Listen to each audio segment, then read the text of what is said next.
Shalom, Bapak Ibu yang terkasih di dalam Tuhan. Salam sejahtera, puji Tuhan. Saya berharap Bapak Ibu baik-baik saja keadaannya, terlebih lagi dalam keimananmu. Bapak Ibu yang dikasih Tuhan, tema yang akan kita bicarakan pada hari ini adalah menyalahkan Tuhan. Bapak Ibu yang terkasih di dalam Tuhan, kondisi ini seringkali terjadi dan dilakukan oleh umat Tuhan. Jadi saya menyoroti menyalahkan Tuhan, jadi tanda tanya ya, artinya bahwa menyalahkan Tuhan ini Bapak Ibu sebetulnya kenyataan. Banyak dilakukan oleh umat Tuhan. Dengan demikian kondisinya Bapak Ibu bukan semakin baik tetapi semakin terpuruk. Untuk lebih jauh lagi saya berkhotbah, saya akan berdoa terlebih dahulu. Terpujilah namamu Tuhan Yesus, Allah yang kami sembah, yang kami puja, yang sudah dan selalu ada dalam hidup kami. Kami mengucap syukur jikalau di pagi hari ini, di hari ini kami boleh dikuatkan dengan firman-Mu, untuk kami tetap di dalam jalan-jalan-Mu dan kehendak-Mu, untuk kami tetap setia sampai selama-lamanya. Tuhan Yesus memberkati firman Tuhan yang kami dengar, firman Tuhan untuk menguatkan dan boleh kami menjadi setia. Dalam nama Tuhan Yesus kami mengucap syukur dan berdoa, haleluya, amin. Mungkin Bapak Ibu yang dikasih Tuhan mengalami penderitaan yang berat, persoalan, terlebih-lebih ini ada COVID-19 yang sungguh amat mencemaskan, menakutkan. Mungkin sudah ada korban ataupun yang berakibat dari COVID ini di antara saudara-saudara kita yang meninggal. Bukan tidak mungkin itu adalah bagian yang terdekat dari diri kita. Sudah barang tentu, saudaraku, ini nilai penderitaan yang tidak ringan. Saya mengakui hal itu. Tetapi Bapak Ibu, menyalahkan Tuhan itu bukan jalan keluar. Menyalahkan Tuhan itu bukan jalan keluar. Akui secara jujur kalau itu kita lakukan. Dan akui secara jujur kita mau bertobat. Saya akan pinjam, saudaraku, peristiwa Ayub. Peristiwa Ayub. Seperti kita ketahui bersama, Ayub itu menderita yang sangat berat, Bapak Ibu. Seringkali saya mendengar celotehan jemaat, Pak, kalau saya jadi Ayub, saya tidak kuat. Kalau saya jadi Ayub, saya tidak mau. Kok sampai semenderitanya sedemikian rupa? Memang betul. Tetapi saudaraku jelas, kisah itu, Ayub itu saudaraku ada di Alkitab dan nyata. Jadi Ayub ini saudaraku mempunyai anak 10 mati. Mempunyai harta sekian banyak hilang, lenyap. Dan dirinya menderita penyakit luka-luka atau korengan dari ujung rambut sampai telapak kaki. Tatkala dia gatal, dia mau menggaruknya dengan beling, Bapak Ibu. Bukan dengan tangan lagi, karena dengan tangan sudah tidak terasa. Tetapi dengan beling, dengan pecahan beling digaruk sedemikian rupa, pasti kondisi tubuhnya berdarah-darah. Nah, dalam peristiwa Ayub ini, saudaraku, si Ayub, saya pelajari dalam Ayub pasal 10. Yang pertama, Ayub menyalahkan Tuhan. Ayub juga menyalahkan Tuhan, saudaraku. Kita lihat. Ayub pasal 10 ayat 1 sampai ayat ke-8. Kita lihat dulu step by step Bapak Ibu supaya kita bisa mengerti akan nilai perikop ini. Ayub menyalahkan Tuhan ayat 1 sampai ayat 8. Demikian firman Tuhan. Aku telah bosan hidup. Aku hendak melampiaskan keluhanku. Aku hendak berbicara dalam kepahitan jiwaku. Aku akan berkata kepada Allah, jangan mempersalahkan aku, beritahukanlah aku mengapa engkau berperkara dengan aku. Jadi Ayub merasa dipersalahkan oleh Tuhan. Dan dia dalam kondisi seperti itu malah juga menyalahkan Tuhan. Ayat 3. Apa untungnya bagimu mengadakan penindasan, membuang hasil jerih payah tanganmu, sedangkan engkau mendukung rancangan orang fasik. Jadi Ayub ini beranggapan Tuhan ini, Bapak Ibu, berpihak kepada orang fasik, yang mana menghendaki diri Ayub itu menderita. Lihat saudaraku, kekonyolan yang Ayub lakukan. Selanjutnya saudaraku, apakah engkau mempunyai mata badani?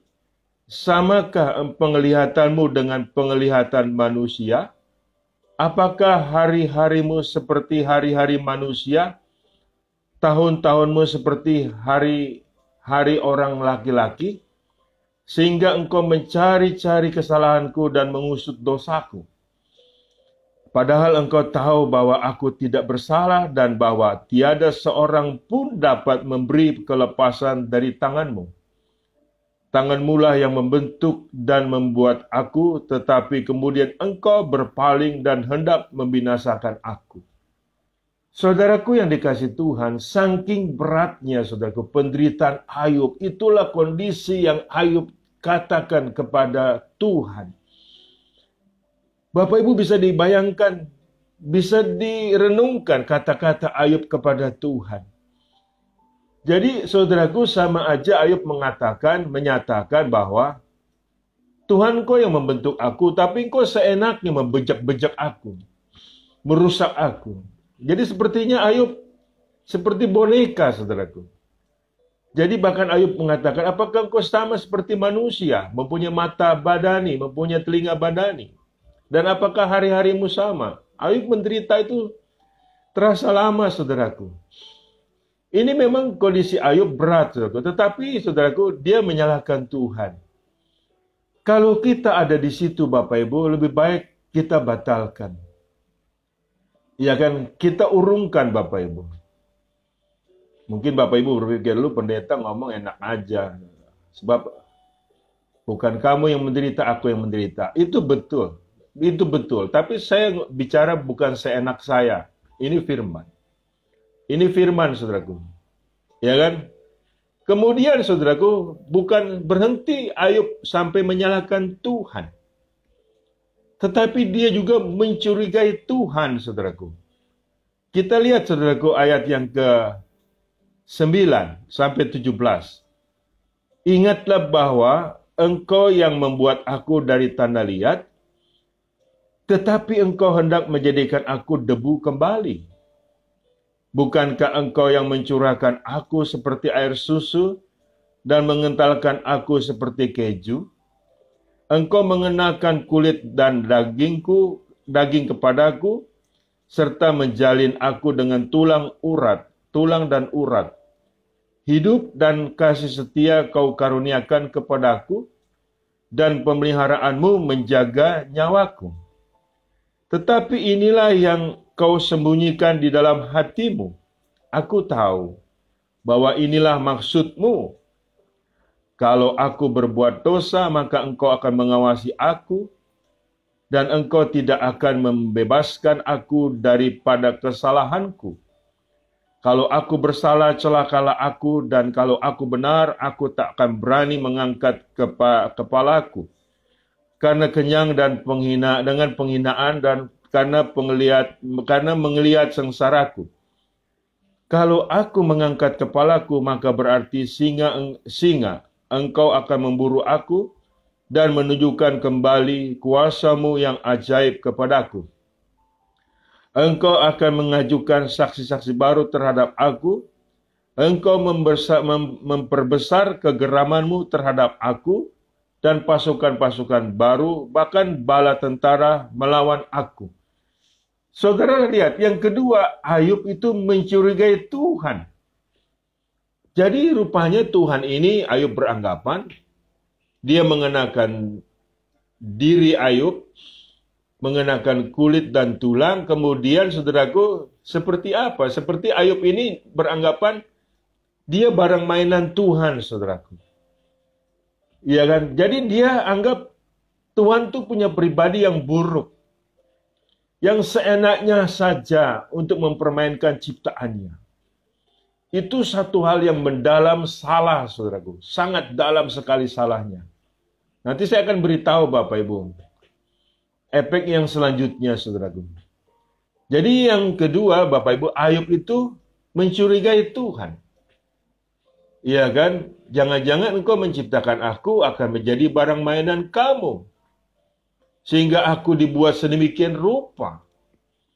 Jadi jangan-jangan kasih karuniamu itu adalah tarik ulur supaya aku baik, kemudian aku buruk, aku hancur.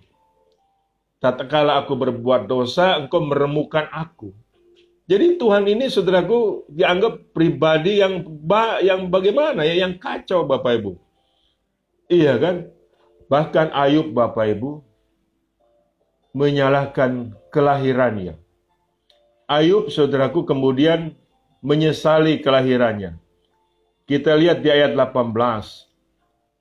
Mengapa engkau menyebabkan aku keluar dari kandungan? Lebih baik aku binasa sebelum orang melihat aku. Maka aku seolah-olah tidak pernah ada, dari kandungan ibu aku langsung dibawa ke kubur. Bukankah hari-hari umurku hanya sedikit?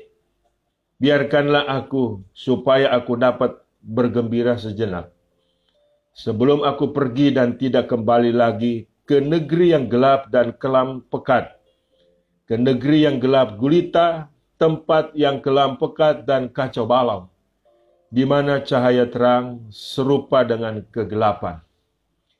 Itu kondisi klimaks, yang mana Ayub menyesali kelahirannya. Iya kan, dia katakan bahwa aku hidup sebentar kok, kenapa engkau bawa aku dalam kegelapan? Dia katakan itu kepada Tuhan. Bahkan dikatakan lebih baik aku tidak lahirlah di dunia ini. Bapak Ibu, kita sebagai manusia seringkali berpikiran seperti itu. Iya kan, seringkali berpikiran seperti itu. Seringkali kita berpikiran kacau, Bapak Ibu. Pak Pendeta, kalau bisa saya jangan ada di dunia ini. Sepertinya saya ada di dunia ini untuk sengsara, untuk menderita. Itulah kondisi banyak umat Tuhan yang menyatakan hal itu kepada saya. Saudara yang terkasih di dalam Tuhan, saya juga adalah manusia, Bapak Ibu. Saya juga manusia, sama dengan Bapak Ibu, hidup di dunia yang menderita. Tetapi Bapak Ibu, jikalau kita menyalahkan Tuhan, itu ada rentetannya, Bapak Ibu. Itu ada rentetannya sangat panjang sekali, tidak sesederhana yang kita pikirkan. Setelah menyalahkan Tuhan, selesai. Tidak, saudaraku, tidak. Tidak, saudaraku. Jadi rentetan-rentetan itu panjang sekali. Saya sudah buat itu, Bapak Ibu. Kita lihat. Pertama, tatkala kita menyalahkan Tuhan, sama dengan menyangkali otoritasnya. Menyangkali otoritas Tuhan, saudara. Sebagai orang beriman harus tahu, Bapak Ibu, kecuali kita tidak percaya adanya Tuhan. Itu kita tidak bicara. Yang kita bicara sebagai orang bertuhan. Jikalau kita menyalahkan Tuhan, kita menyangkali otoritasnya. Yang pertama kita lihat Yesaya 45 ayat 9. Yesaya 45 ayat 9, di sini ada judul perikopnya, Tuhan adalah pencipta. Ayat 9. Celakalah orang yang berbantah dengan pembentuknya, dia tidak lain dari beling periuk saja. Apakah tanah liat berkata kepada pembentuknya, apakah yang kau buat atau yang telah dibuatnya engkau tidak punya tangan? Bapak Ibu yang dikasih Tuhan, Jikalau kita menyalahkan Tuhan, di sini kita menyangkali pencipta kita. Jadi diumpamakan, bisakah sebuah periuk menyangkali atau mengingkari otoritas pembuatnya?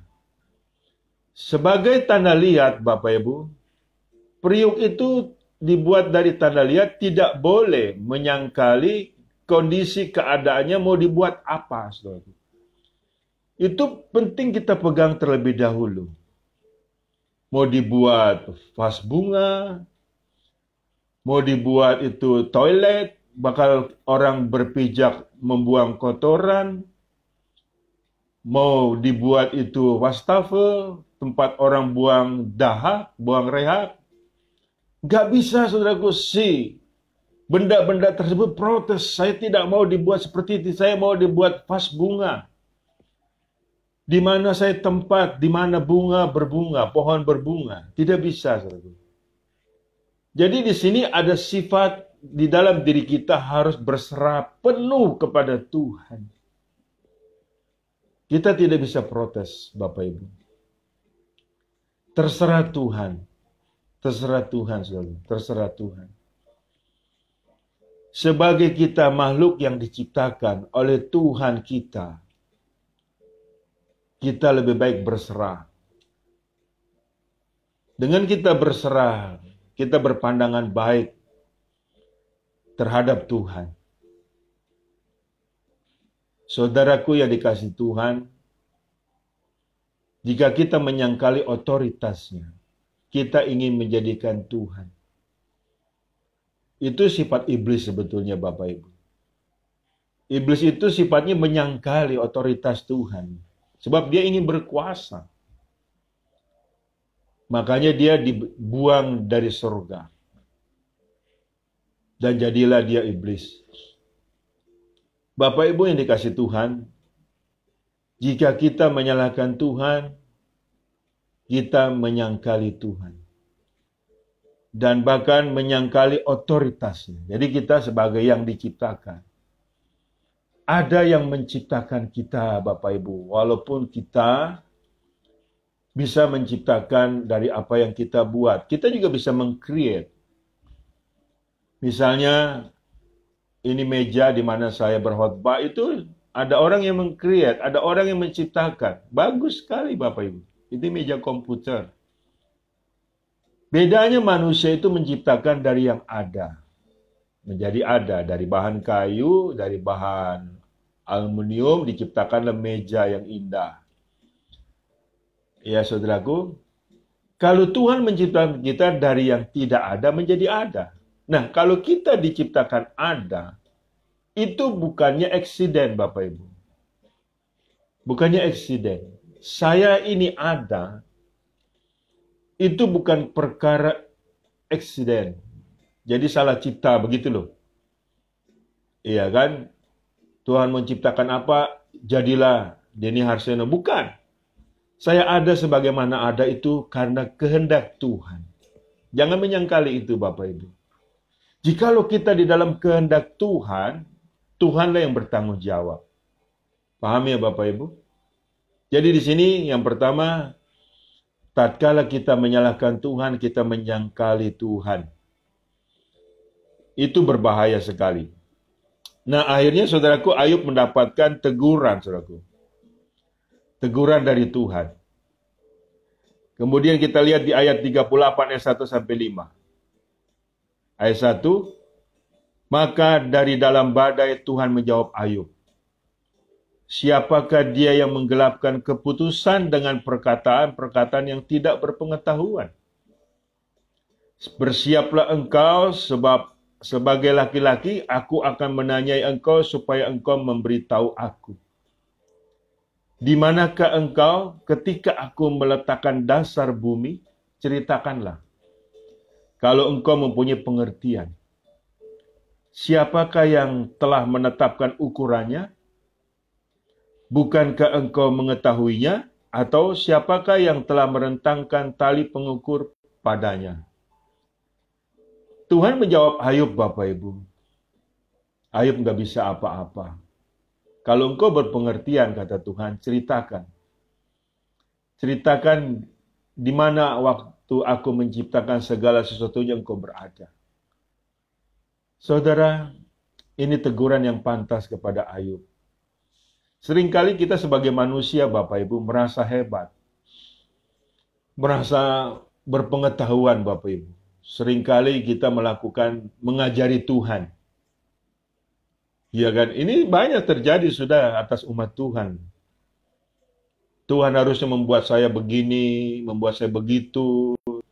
Tuhan seharusnya tidak membuat saya begini, tidak membuat saya begitu. Itu kurang ajar, Bapak Ibu. Itu kekurang ajaran sebetulnya. Terkutuklah orang manusia mengandalkan dirinya sendiri dan hatinya jauh daripada Tuhan. Kita beranjak ke yang kedua. Yang kedua, saudaraku, tatkala kita menyalahkan Tuhan, kita menyangkali kasih-Nya. Kita menyangkali kasih-Nya. Roma 8, ayat 35 sampai 39. Siapakah yang akan memisahkan kita dari kasih Kristus?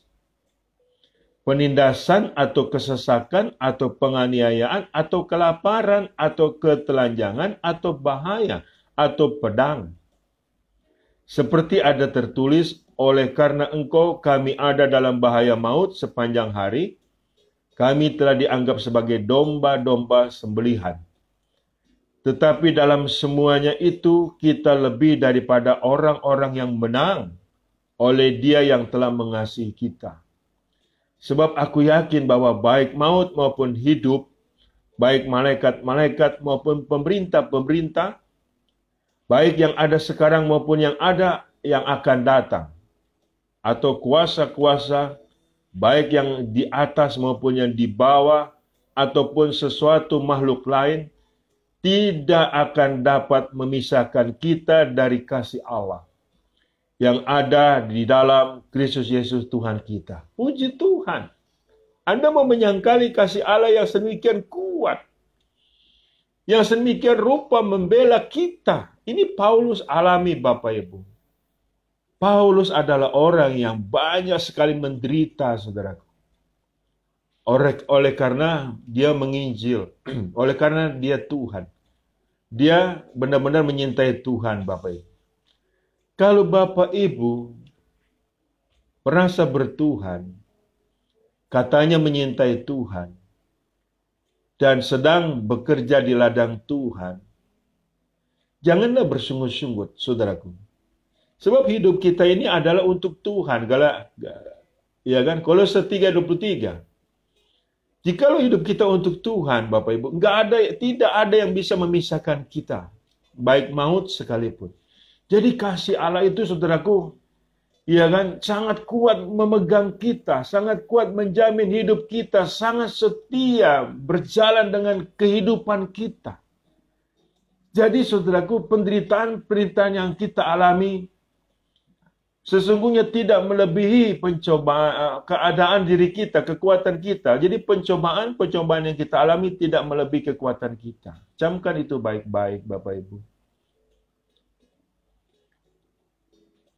Janganlah kita berkeluh kesah. Tuhan itu dengan kasih-Nya setia, Bapak Ibu. Jangan sangkali itu. Percayalah, Bapak Ibu, kasih Allah itu tidak berkesudahan. Jangan menyangkali kasih Allah. Jikalau engkau menyalahkan Tuhan, engkau menyangkali kasih-Nya. Jikalau engkau menyangkali kasih-Nya,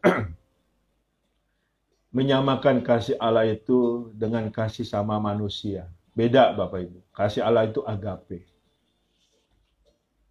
Jangan kita berpikiran jahat kepada Tuhan. Jangan kita samakan, saudaraku, Tuhan itu dengan kita. Penting ya, Bapak Ibu, semenderita apapun, Bapak Ibu. Atau mungkin ke depannya hidup kita akan lebih menderita, tetapi kita tidaklah harus menyangkali kasih Allah. Kasih Allah itu sangat luar biasa.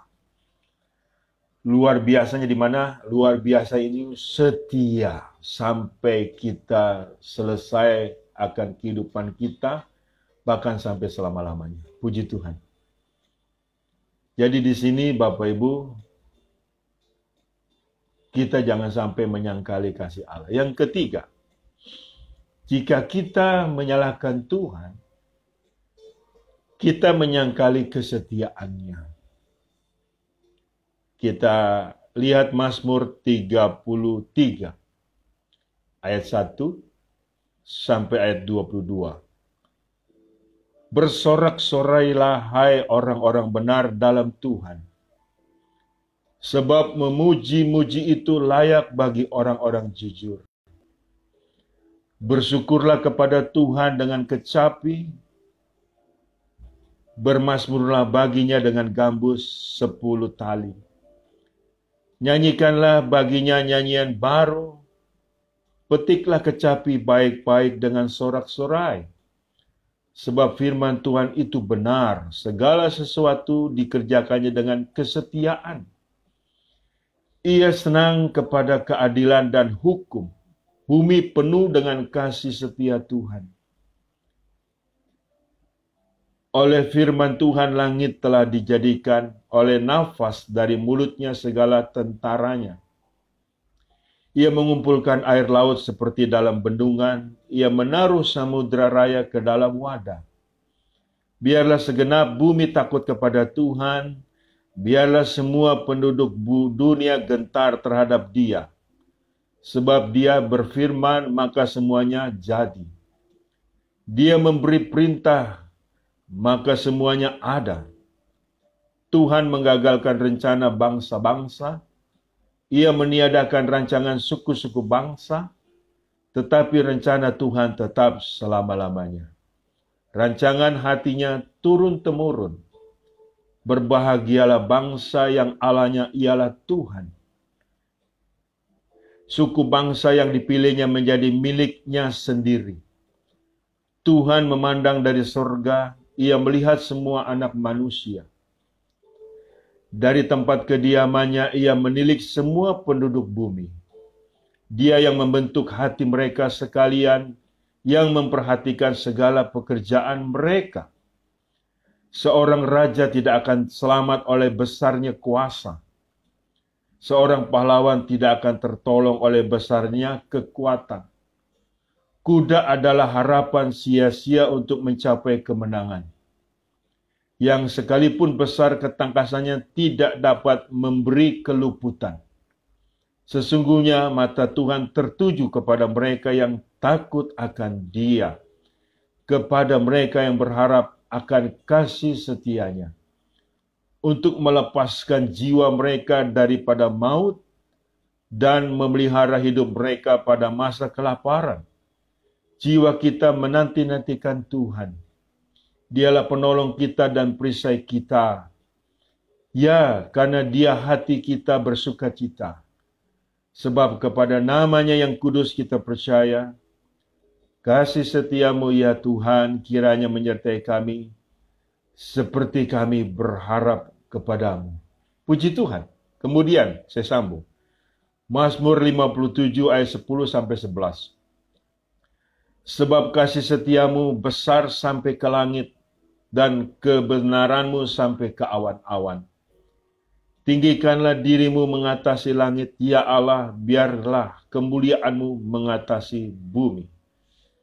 Saudara, jika dalam kondisi kita menyalahkan Tuhan, maka kita menyangkali kesetiaannya. Ini kesetiaan Tuhan, Bapak Ibu, diungkapkan oleh pemazmur. Seperti kita ketahui, mazmur itu banyak. Seringkali dibuat pada saat mereka, bangsa Israel di Mesir. Mereka sedang dalam aniaya yang berat juga, Bapak Ibu, karena mereka menjadi budak 400 tahun. Kekuatan mereka bermazmur bagi Tuhan.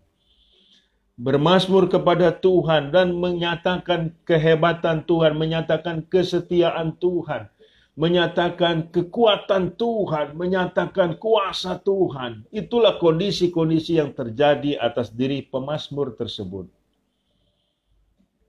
Bisakah kita seperti itu, Bapak Ibu? Kesetiaan Tuhan, Bapak Ibu, tidak perlu ragukan. Kesetiaan Tuhan itu real, nyata, dan ada. Jangan kita bersandar atas kekuatan yang ada di muka bumi ini. Sebagaimana seekor kuda, walaupun dia tangkas, tidak bisa meluputkan kita dari anak panah, Bapak Ibu. Jadi kalau kita mengandalkan Tuhan, itulah yang meluputkan kita dari maut. Jangan kita menyangkali kesetiaannya. Kasih setia Tuhan lebih dari hidup. Bapak Ibu yang dikasih Tuhan, Anda akan rugi besar apabila menyangkali kesetiaan Tuhan. Kesetiaan itu yang dari Tuhan luar biasa. Tadi saya sudah baca di Mazmur ya Bapak Ibu. Saya percaya firman Tuhan ini tidak pernah kembali dengan sia-sia. Yang keempat, dengan kita menyalahkan Tuhan, kita menyangkali kebenarannya.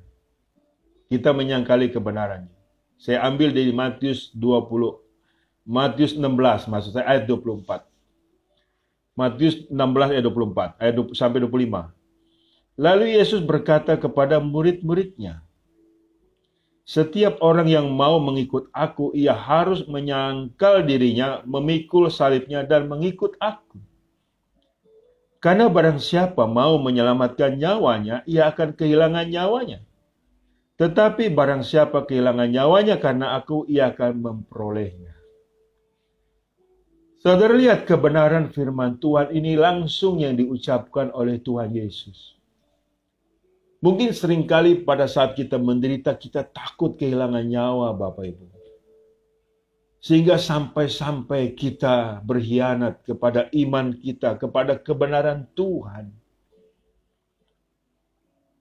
Atau mungkin sampai-sampai murtad. Saudara, nyawa ini milik Tuhan di dalam Yesus Kristus. Dan Tuhan Yesus itu adalah jalan kebenaran dan kehidupan. Tidak seorang pun datang kepada Bapa tanpa melalui aku. Jangan sangkali kebenarannya ini. Sumber kebenaran adalah satu, yaitu Tuhan Yesus Kristus. Tidak ada yang lain.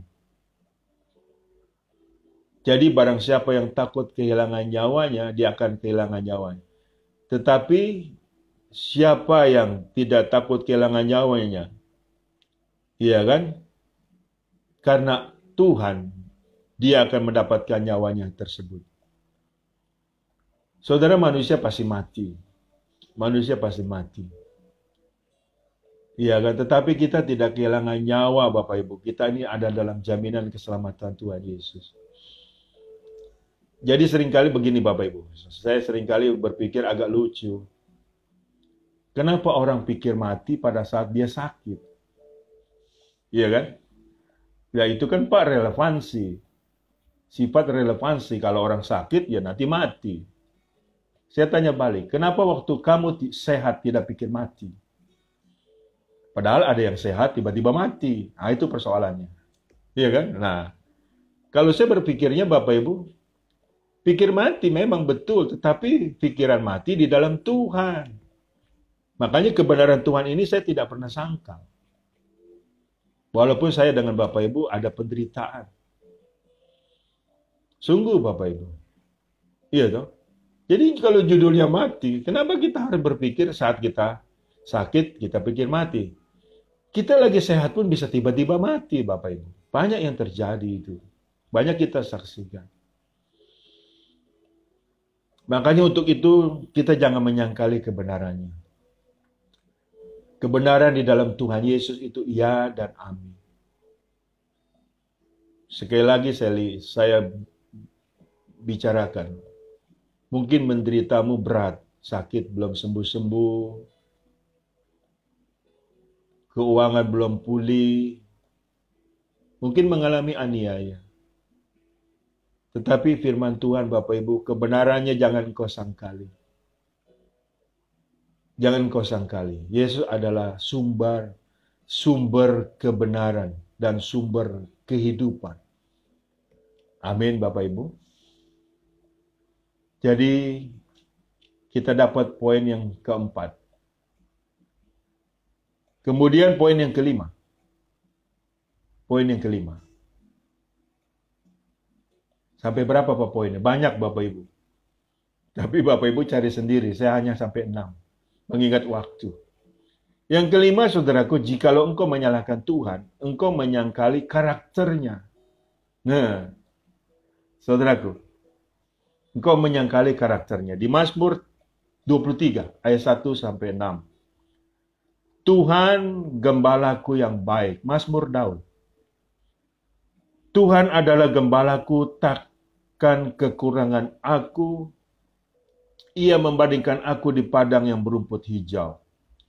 Ia membimbing aku ke air yang tenang. Ia menyegarkan jiwaku.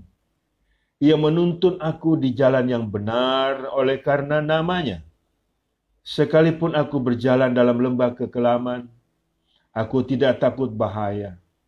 Sebab engkau besertaku. Gadamu dan tongkatmu itulah yang menghibur aku. Engkau menyediakan hidangan bagiku di hadapan lawanku.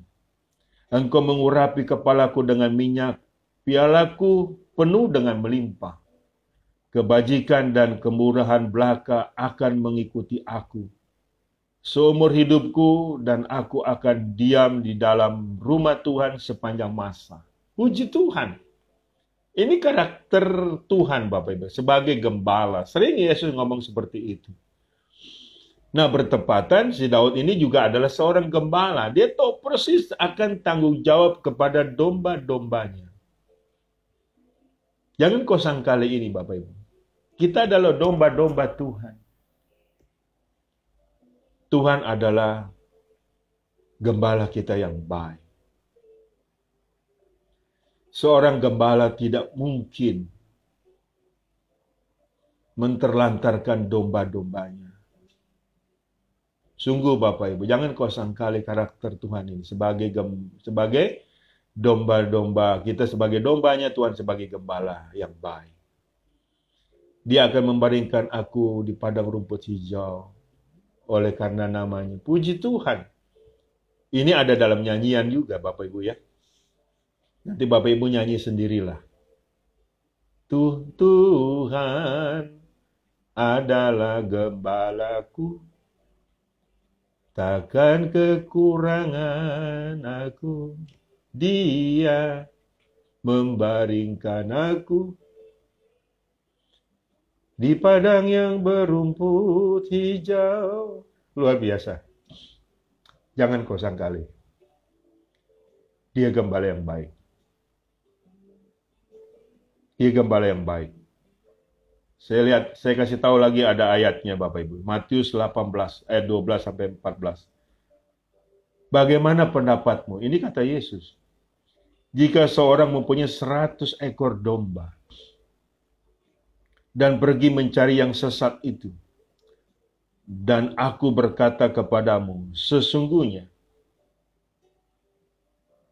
saya ulang, bagaimana pendapatmu jika seorang mempunyai 100 ekor domba dan seekor di antaranya sesat? Tidakkah ia akan meninggalkan yang 99 ekor di pegunungan dan mencari yang sesat itu?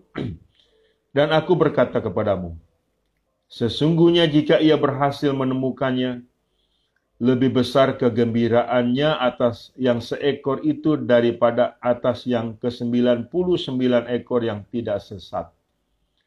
Demikian juga Bapakmu yang di sorga tidak menghendaki supaya seorang pun dari anak-anak ini hilang. Puji Tuhan Bapak Ibu. Ini karakter Tuhan kita Bapak Ibu.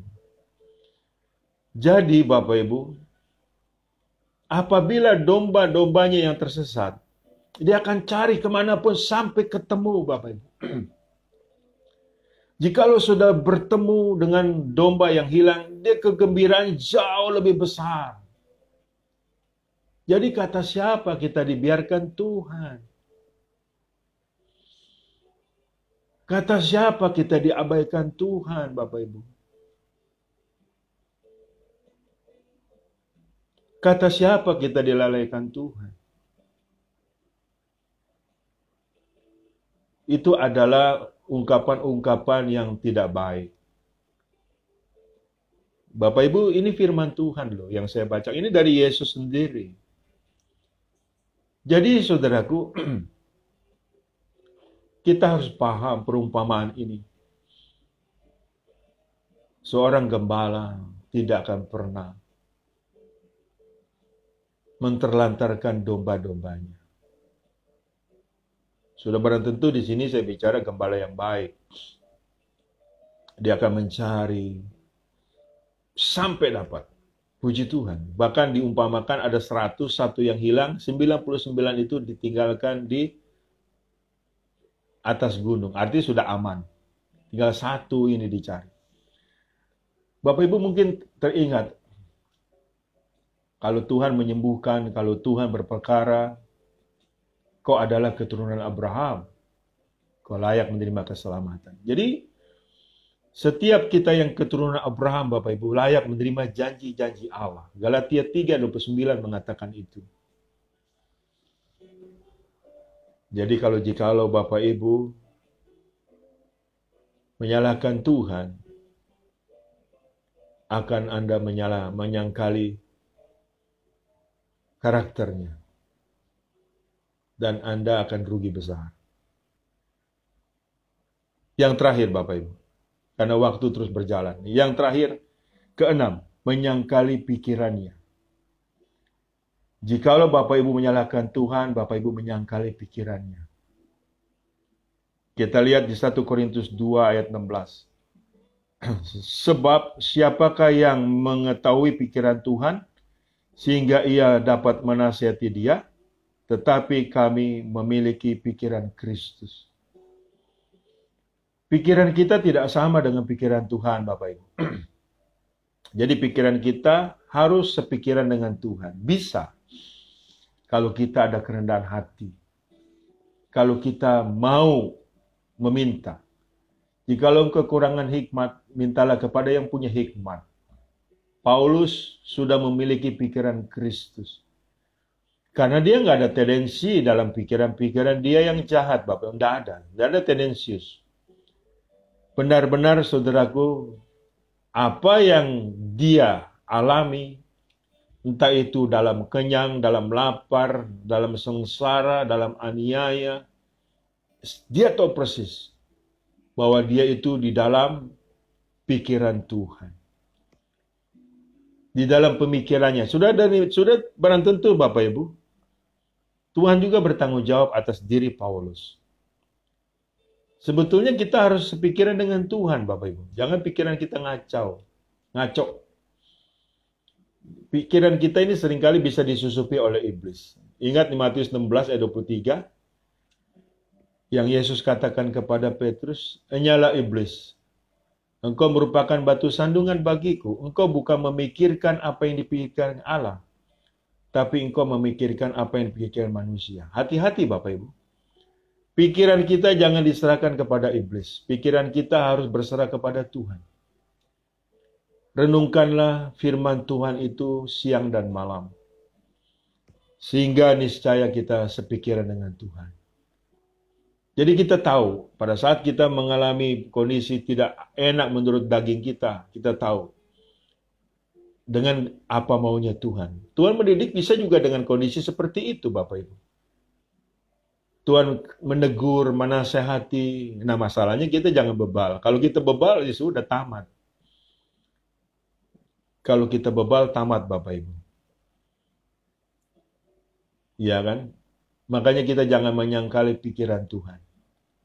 Bisa kita selaras dengan pikiran Tuhan. Ayat penutup, Ibrani 10, ayat 35 sampai 39.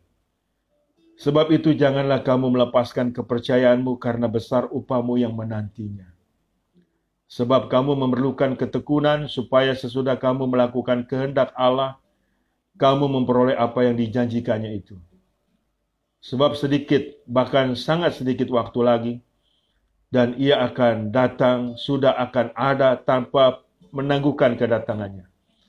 Tetapi orangku yang benar akan hidup oleh iman. Dan apabila ia mengundurkan diri, maka aku tidak berkenan kepadanya. Tetapi kita bukanlah orang-orang yang mengundurkan diri dan binasa, tetapi orang-orang yang percaya dan yang memperoleh hidup. Amin. Puji Tuhan. Saya berdoa untuk Bapak Ibu sekalian. Terpujilah nama-Mu Tuhan. Aku sudah menyampaikan firman-Mu dengan luar biasa, panjang lebar oleh karena hikmat firman Tuhan ini yang diberikan kepada setiap kami. Kami sangat bersyukur kalau hari ini mendapat ajaran, mendapat teguran dari firman-Mu. Terima kasih Tuhan. Di balik penderitaan kami percaya ada kebaikan Tuhan, ada kemuliaan Tuhan. Sehingga hidup kami hanya mempermuliakan Tuhan, apapun yang terjadi. Berkati Tuhan Yesus seluruh jemaat-Mu, dimanapun mereka bisa mendengar dan menyaksikan program ini ataupun khotbah ini. Berkati mereka, kekuatan Tuhan ada pada mereka. Terima kasih Bapa. Di dalam nama Tuhan Yesus aku berdoa mengucap syukur. Haleluya. Amin. Bapak Ibu yang terkasih dalam Tuhan, terimalah berkat dari Allah Bapa di dalam cinta kasih ke Tuhan kita Yesus Kristus, dalam persekutuan dengan Roh Kudus-Nya, dari mulai saat ini sampai Maranatha. Tuhan datang kali yang kedua menjemput kita dalam kemuliaannya, dan kita pun layak menerima kemuliaan Tuhan dari kekal sampai kekal. Tuhan Yesus memberkati. Haleluya.